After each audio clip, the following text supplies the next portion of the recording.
اکثر لوگ یہ غلطی کرتے ہیں کہ نماز پڑھنے کے فوراً بعد وہ اٹھ کھڑے ہوتے ہیں اور وہاں سے روانہ ہو جاتے ہیں۔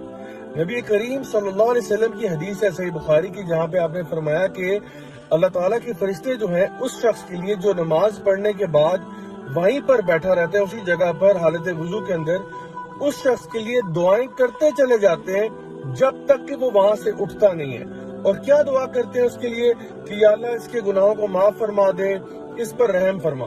اللہ اکبر۔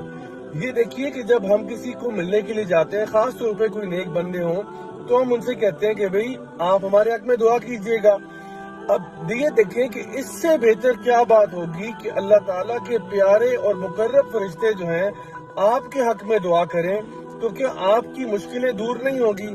کیا آپ کے گھر میں برکتیں رحمتیں نازل نہیں ہوگی؟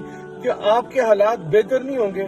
سو my dear brothers and sisters, ایک معمول بنا لیں کہ نماز پڑھنے کے بعد تھوڑا سا ٹائم ضرور نکالیں اللہ کا ذکر کرنے کے لیے، قرآن مجید کی تلاوت کرنے کے لیے۔